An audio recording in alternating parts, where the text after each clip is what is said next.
Posledný aprílový víkend ožil zámocký park v Pezinku opäť slovanskými tradíciami. Podujatie bohaté na rôzne prednášky, workshopy, prezentácie či koncerty navštívilo počas 2 dní veľké množstvo záujemcov o túto problematiku. Mne sa veľmi zapáčilo, že vlastne také podujatie v duchu, obnovovanie tej ľudovej kultúry, obnovovanie starých tradícií, takže sme sa rozhodli spoločne, že skúsime zorganizovať také podujatie. Minulý rok nás prekvapila návštevnosť a záujem, tak preto sme sa rozhodli, že by sme radi aj pokračovali. Pribudli hlavne tí ľudoví remeselníci, tých sme mali len zo pár minulý rok a tie workshopy sú také zaujímavšie a máme ešte tie, minulý rok to ešte také viac bolo etno, teraz sa naozaj snažíme do toho ľudového, do toho umeleckého, do toho starodávneho. K najznámejším slovanským tradíciám patria vynášanie moreny, pálenie janských ohňov alebo letný slnovrat. Naši predkovia dávajú hĺbší význam aj začiatku mája, ktorý sa spája so znázornením rodostromu. Naši pôvodní predkovia ešte pred christianizáciou vlastne tým umocňovali plodnosť zeme, preto zasaďovali tento maj do zeme. Mala sa umocniť plodnosť pôdy a potom vlastne, ak to prechádzalo ďalšími tradíciami po storočiach, tak to prešlo aj do toho zvyku, ktoré poznáme dodnes. Program sa začal už v piatok po obede. Na prednáškach ste sa mohli okrem iného dozvedieť viac o včelárení a o živote Slovanov na území Malých Karpát. Hudobná časť bola poskladaná z intuitívnej hudby ľudových nástrojov, nechýbali fujari a karpatskí valaškari so svojím pásmom.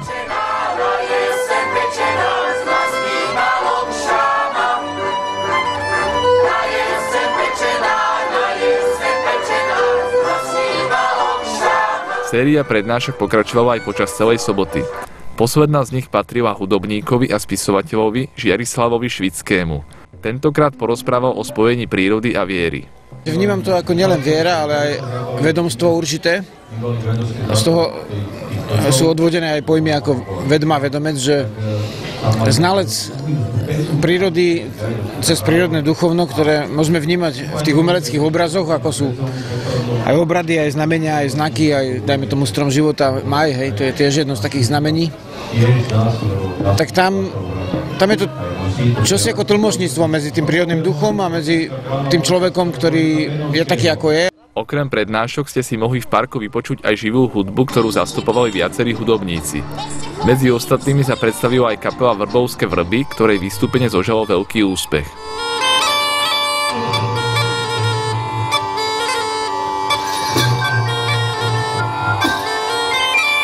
Hovoríme tomu, že to je tzv. Sedlácka gotika.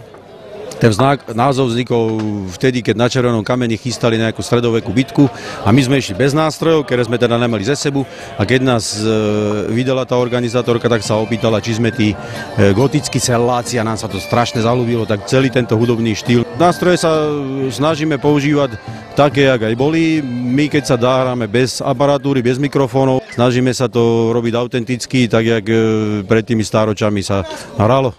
K tým pár slovanským tradíciám, ktoré sa zachovali dodnes, určite patrí aj stavanie mája, ktoré na tomto podujatí tiež pochopiteľne nemohlo chýbať. Návštevníci mohli absolvovať viaceré ľudovo-umelecké tvorivé dielne, ako napríklad točenie z hliny, drôtikovanie, korytárstvo a ďalšie. Podujatie, ktorému prijalo aj počasie, prilákalo rôznorodých návštevníkov. Vzhľadom na to, že som taký akože srdcom patriot, tak som chcela vedieť vlastne, čo to viac o našich zvyklosti a prišlo mi to úplne ideálne spojenie aj počasia, aj prírody, aj celého toho programu. Cítime, že treba naozaj zvedomovať tie zvyky, ktoré možno niektoré prežili, ale vlastne už nevieme, čo znamenajú, alebo aký je ich skutočný význam. A potom tiež objavovať vlastne tie staré korene. Zaujal ma ten program, som počul o nejakých prednáškach, že tam budú, aj teda som videl nejaké a aj hudobne celkom dobre to bolo pripravené. Celý ten program sa mi páčil a treba si ctiť tradície. Slovanské tradície v sebe obsahujú intenzívne prepojenie s prírodou. A vďaka tomuto festivalu sme ich mohli bližšie spoznať.